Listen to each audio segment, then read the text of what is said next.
ओम तव कथामृतं तप्तजीवनं कविभिरीडितं कल्मषापहं श्रवणमंगलं श्रीमदाततं भुवि गृह्णन्ति ये बुरिदा जनाः।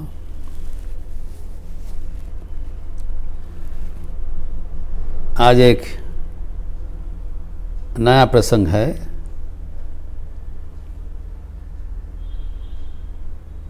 बारह अप्रैल 1885 ईस्वी में ठाकुर बलराम मंदिर में आए थे। विस्तार का चर्चा हुआ। इसके 12 दिन बाद 24 अप्रैल 1885 में पुनः बलराम मंदिर में पधारे हैं। कारण गिरीश चंद्र घोष उनको आमंत्रण भेजा है, उत्सव करेंगे।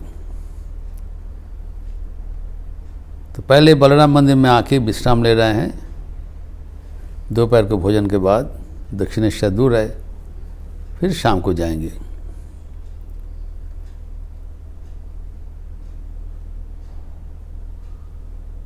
वैशाख महीना है, शुक्ल पक्ष है, शुक्रवार है। मास्टर महाशय ठाकुर के विस्तृत विवरण दे रहे हैं। दोपहर को 1 बजे सूचना मिला था। दोपहर को 1 बजे मास्टर महाशय आए हैं। नज़दीक में उनका विद्यालय है, प्रधान शिक्षक है। दोपहर को जब टिफ़िन का अवसर है 1 बजे, तो उस अवसर में आ गए ठाकुर को दर्शन करने के लिए। और आने से क्या देख रहे हैं वो विवरण दिया है।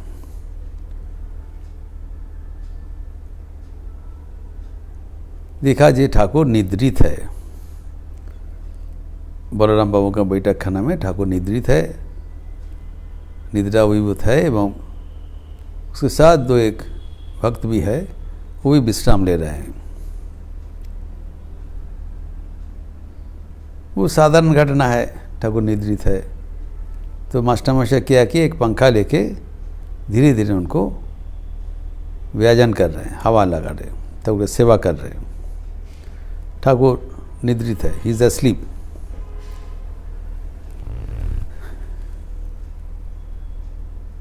लेकिन मास्टर महाशय इसमें एक कमेंट दिया है।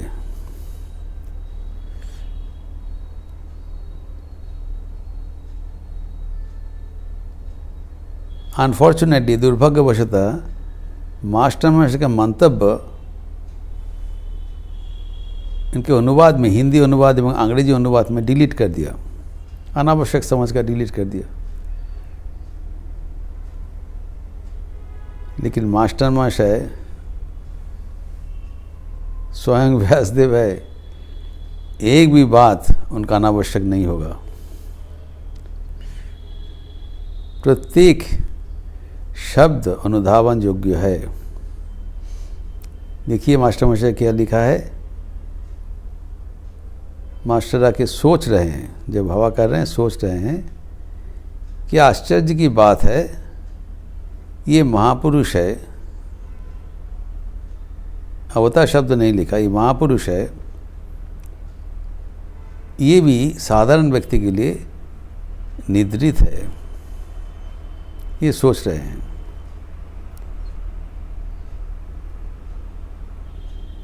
ये सोचने का क्या बात है? बहुत ही महत्वपूर्ण सोच।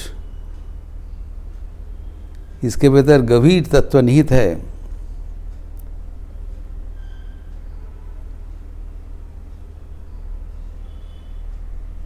दिनांक है 1885 ईस्वी, जब अंतरंग भक्त के भीतर प्रचार हो गया ठाकुर ही अवतार है। गिरीश घोष तो खुला आम सबको बोल रहा है यही है भगवान अवतार। अभी मास्टर महाशय का जो प्रश्न है, तो साक्षात ईश्वर है। ईश्वर क्या मनुष्य के भांति प्राकृतिक व्यवहार करते हैं? तो सोना जागना ये तो जीव का धर्म है। ईश्वर क्या जीव धर्म पालन करते हैं? और अगर पालन करते हैं, ये क्या अभिनय है ना सचमुच उनको जीव धर्म लग जाता है?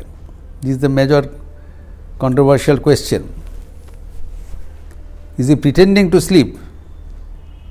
ये भगवान है, भगवान तो सदा जागृत है, सर्वव्यापी है, भगवान कभी सोते नहीं है।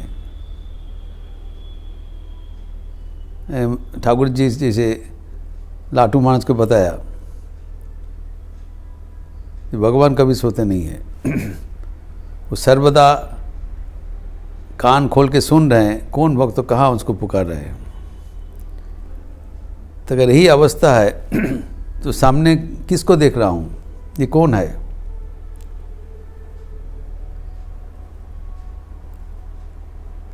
अगर वो अभिनय कर रही हैं तो समझ में नहीं पा रहा है।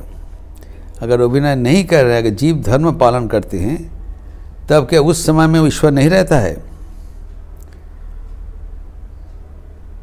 ये कहा जाता है God becomes man so that man में बिकम गॉड। तो मनुष्य शरीर के आकार धारण करके आते हैं ताकि उनके जीवन का अवलंबन करते हुए एक आदर्श जीवन पालन करते, मॉडल वो अनुसरण करते हुए अन्य अन्य जीव भगवान को प्राप्त कर सके। तभी इस अवस्था में जब जीव जैसे व्यवहार करते हैं तो प्रश्न होता है क्या बीच बीच में अपना ईश्वरत्व तो विस्मृत हो जाते हैं? Does he forget his identity as God? ये प्रश्न है मास्टर मशाई का। ये जैसे निद्रित है तो साधारण जीव धर्म है। Is he under the normal routine of the necessities of life? तब दिखाई जा रहा है जरूरत है। तो ये प्रश्न शास्त्र में किया गया है कि भगवान जब अवतार ग्रहण करके आते हैं, क्या कभी कभी वो अपना स्वरूप विस्मृत हो जाते हैं?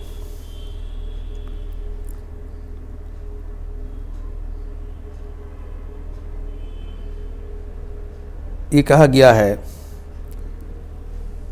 कि जब भगवान पूर्व अवतार में अवतीर्ण हुए थे असुर को विनाश करने के लिए, तो असुर विनाश हो गया, तब देवतागण आके उपस्थित हुआ। हम देखते हैं राम अवतार में, कृष्ण अवतार में देवतागण आके उपस्थित हुआ। जो आप जिस उद्देश्य से आए थे वह अभी समाधान हो गया, समापन हो गया। अभी आप वापस चलिए क्योंकि आपके आसन शून्य है। आप पूरे विश्व के नियंत्रण है। कुछ समय के लिए आप वहाँ से छुट्टी लेके आए थे कुछ कार्य समापन करने के लिए। जैसे हम विदेश में जाते हैं पढ़ाई करने के लिए, कुछ कार्य करने के लिए, जब हो जाता है वापस आ जाते हैं। तो वैसे ही आप ये धराधाम में आए हैं और समापन हो गया, आप अभी वापसी चलिए क्योंकि आसन शून्य है।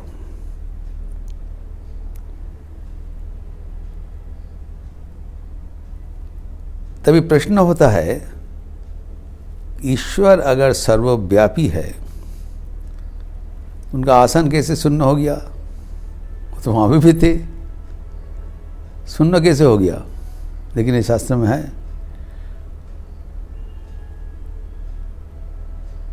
ठाकुर भी उनके अंतिम समय में अंतरंग भक्तों को उनको पूछा, अगर तुम लोग इजाज़त दो तो एक बार जाके वहाँ पर आके फिर वापस आ जाएंगे। একটু ঘুরে আসি, ওদিকটা একটু ঘুরে আসি, তোমরা যদি বলো তো ওদিকটা একটু ঘুরে আসি। अर्थात जहाँ से आए हैं वहाँ पर वापस जाना चाहते हैं। तो शून्य हो गया मतलब भगवान कुछ समय के लिए ये नर शरीर में ही आए हैं, और वो विस्मृति तो होता है, ये विचार का चीज़ नहीं है। ये हमारा शास्त्र में भी उल्लेख है। जब भागवतम में उल्लेख है, जब ब्रह्मा श्री कृष्ण गोचारण कर रहे थे राखाल बालकगण के साथ, ब्रह्मा गोवत्सगण को चुरा लिया, बाछुर चुरी कर निये चले गए। तो पहले श्री कृष्ण व्याकुल हो रहे हैं, छटपटा रहे हैं, ये कहाँ चले गए इन लोग। फिर बाद में उनका योगस्थों का ध्यान करके पता चला ये ब्रह्मा का चातुर्य है, तब उनको सबक सिखा दिया। लेकिन उसके पहले तो व्याकुल हुआ था, कुछ तो विस्तृति हुआ था, भागवत में उल्लेख है। जब पता चल गया तब उनका अलौकिक शक्ति प्रयोग करके इक्वल नंबर ऑफ गोबालकगण और जो गाय बछड़ा सब कुछ सृष्टि कर दिया। अब ब्रह्मा जी इसको निद्रित कर दिया, वो सेट पड़ा हुआ है। एक दूसरा लेके काम चला रहे हैं। जब घर में लौटा तब सब ब्रज गोपीगण देख रहे हैं, तो ये सब गोवत्स से तो वापस आया और बच्चे लोग सब आ गए। लेकिन इस बार क्या हुआ, इन लोग श्री कृष्ण का शिष्ट, उनका माया से दैवी जीव है, इन लोग के साथ प्रेम और ज़्यादा हो गया कि पहला वाला सेट नहीं है, दूसरा डुप्लीकेट सेट बना दिया। तो विस्मृति तो हुआ बीच में। वैसे राम अवतार में हम देखते हैं कि जब रावण ने सीता को अपहरण किया है, पहले तो एक साधारण जीव का वहाँ थी, वो सीता का विरह में रो रहे हैं।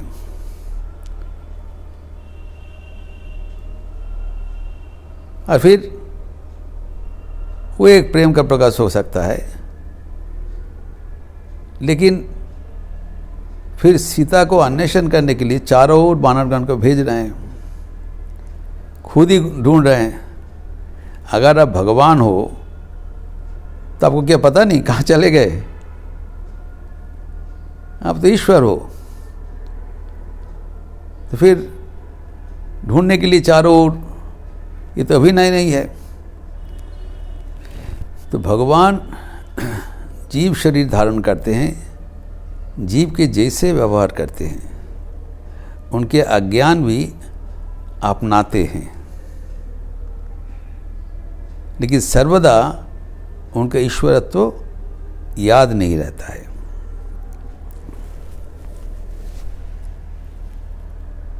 जैसे भगवत गीता में है कि अर्जुन को गीता वाणी सुनाया, तो अर्जुन बाद में बोला हम कुछ चीज़ समझ में नहीं आया, आप दोबारा बताइए। तब उन्होंने बताया दोबारा नहीं बता पाऊंगा। उस समय मैं जो तुमको बोला था, मैं जोगस्थ होके बोला था, अभी फिर उसको मैं दोहरा नहीं सकते। तो कैसे है, अब अगर भगवान हो अब तो बराबर जोगस्थ होना चाहिए। तो भगवान होते हुए भी भगवान कभी कभी विस्मृत हो जाते हैं। ये बात श्री माँ शारदा देवी बहुत सहज ढंग से बता दिया। माँ का वाणी एकदम सहज सरल सावलील।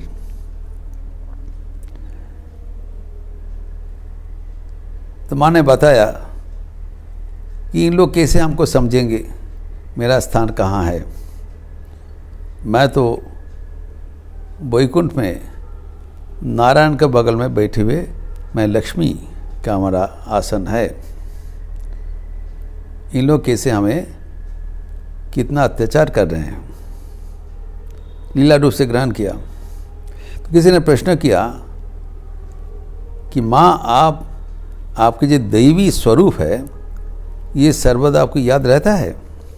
एक खास बात है। माँ कहते हैं कभी कभी याद रहता है, लेकिन जब इन लोग को हाथ फेरा के बोला है, जब इन लोग को देखता हूँ तो फिर हम विस्मित होकर इन लोगों के साथ व्यवहार करती हूँ। कारण भगवान अगर ईश्वर के जैसे व्यवहार करे तो उनके आगमन का कारण ही व्यर्थ हो जाएगा। वो जीव धर्म पालन करते हुए आपनी आचुरी धर्म जीवेरे सिखाए। जीव धर्म पालन करते हुए जीव के जो फेलिंग्स है, जो कमियां है, दुर्बलता है, वह अपनाते हुए वो दुर्बलता कैसे अतिक्रम कर सकें, वो सिखाने के लिए वो भगवान ये नारी शरीर धारण किए हैं। श्री रामकृष्ण के शरीर में भी काम भाव उदय हुआ था, तो कैसे हो सकता है? वो तो मायाधीश है, लेकिन वो अपनाया। जीव जैसे दुर्बलता अपने जीवन में अपनाया एवं सिखाया how to transcend the passions in the life. सिखाने के लिए जीव जैसे दुर्बलता, जीव जैसे सोते हैं वो भी सो जाते हैं, लेकिन ये सिखाया कि निद्रा को कैसे जीता जाए, how to control sleep, how to overcome the तमस, ये भी दिखाया। तो मास्टर महाशय जो देख रहे हैं, ये निद्रित है, ये कोई साधारण प्रश्न नहीं है, इसके भीतर गंभीर अर्थ है। और इस विषय पर और भी कुछ चर्चा जरूरी है, जिसका विस्तार हम अगले दिन करेंगे। ये अंश अनुवाद में नहीं है, लेकिन ओरिजिनल बांग्ला में है, इसलिए सबके लिए ये बहुत महत्वपूर्ण चर्चा है। इसका विस्तार हम अगले दिन करेंगे। ओम शांति शांति शांति। हरि ओम तत्सत। श्री राम कृष्णार्पणमस्तु। अच्छा रहिए, स्वस्थ रहिए, आनंद में रहिए। नमस्कार।